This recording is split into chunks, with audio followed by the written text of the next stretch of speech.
coming. We are in a city over which Babur was obsessed for years before coming to India. Forward, warriors! To the gates! For Samarkand! For victory! Samarkand.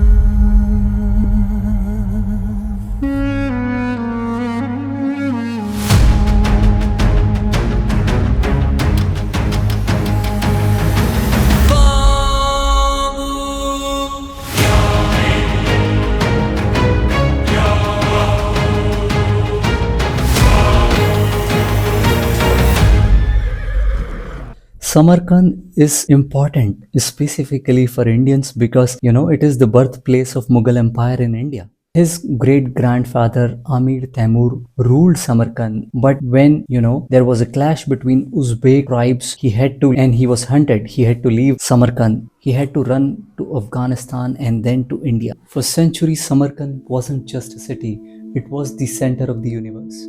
Imagine a place where the dust of the desert met the silk of the China and the spices of India.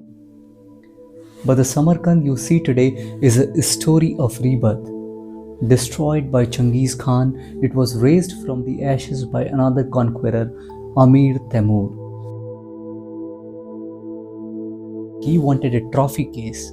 He dragged the world's greatest architects, scientists, and glassblowers here by force, giving them one command: build something that makes the sky look plain. Can you do that? And that is why the domes here aren't just blue, they are the color of the heavens. It isn't just a city of ghosts and monuments, it is a city of science where Ulugh Beg mapped the stars almost 997 before telescopes existed. We have come to Ulugh Beg Observatory today, and this has an interesting place in history because when telescopes did not exist, they were able to map more than 995 stars accurately, which was validated by European astrologers later with their finer instrument. So, while his great grandfather Amir Temur was a conqueror of land, Ulugh Beg decided to conquer skies, and he gathered scientists from all around the world, and he created an observatory with such advanced sextant which was able to accurately position and measure distances. It is a city of hands where paper is still made from mulberry barks. From the silence of Shahi Zinda tombs to the electric energy of the eternal city tonight, this is the heartbeat of the Silk Road. Welcome to Samarkand. Are you still not sure whether to visit Uzbekistan or not? I'm sure you would fall in love with Uzbekistan after looking at this place. This is absolutely beautiful. Imagine standing at the Times Square of the ancient world. This is Registan.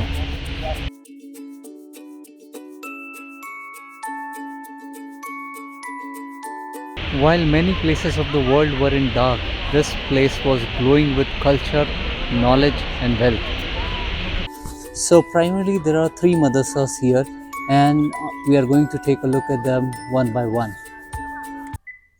But don't think of them as religious places, think of them as medieval Ivy League universities.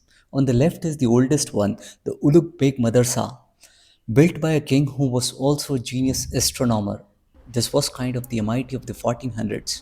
While others were fighting wars, the students here were calculating the distance to the stars with incredible accuracy. It is Sher-Dor Madrasa. It is one of the three stunning buildings that make up the famous Registan Square in Samarkand. People call it Registan Square. The name Sher-Dor translates to lion bearing or possessing lions. It is named after the famous mosaic on the entrance portal which depicts two large tigers, historically referred to as lions, chasing deers, rising from their backs. The third madrasa is actually called Tilla-Kori, which literally translates to decorated with gold. While the other two are famous for their exterior tile work, this one is famous for its interior. Let me show you.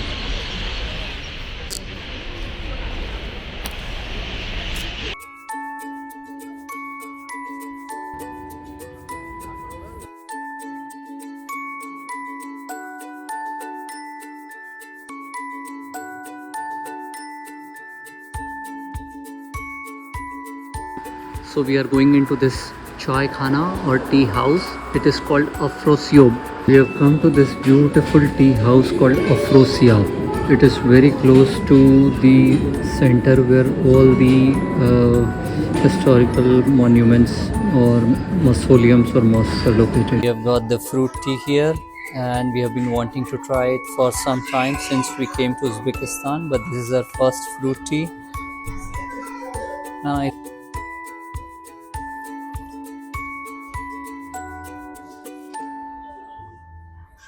We are at Shahi-Zinda, and it translates to the living king. There is an interesting story behind it. People call it the encyclopedia of the tile work because it captures every technique that is there in the Islamic world architecture, and you get to see everything in this corridor of Shahi Zinda, where there are a lot of mausoleums.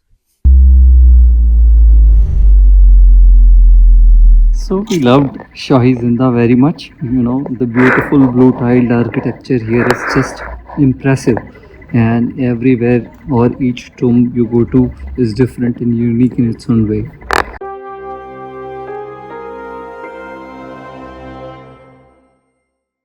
Mausoleum of Qasim ibn Abbasi, who was the cousin and close associate of Prophet Muhammad. And you know, he's considered to be one of the first missionaries of Islamic religion in Central Asia. Basically, there is a story which goes like this, that he was praying here and some people had attacked him. And a chasm or valley opened and he actually hid into that, and he is still living even today underground, and that's why this place is called Shahi Zinda.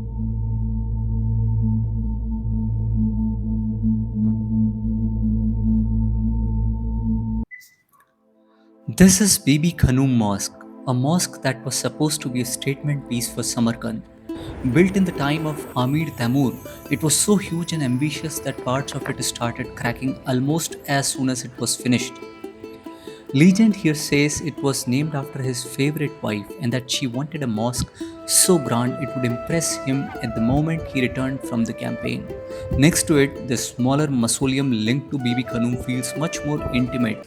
Right next to it is Siyob Bazaar where you can do some shopping.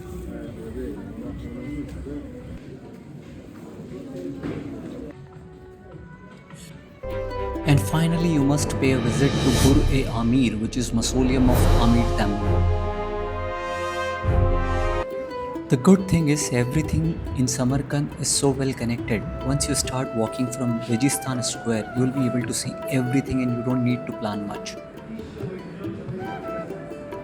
So we are basically living in the old town, and you know, the streets here are narrow. The buildings are old, but everything is super clean here. You know. This is the guest house that we were staying at.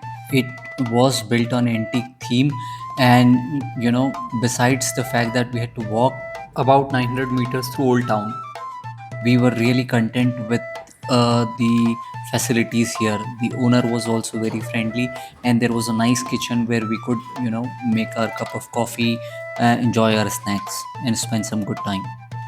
The link to the guest house is given in the description below.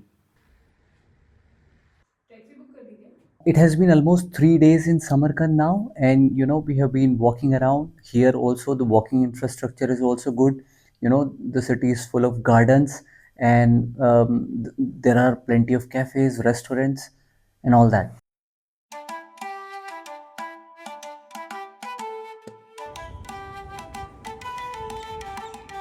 mavi asman registan maydoni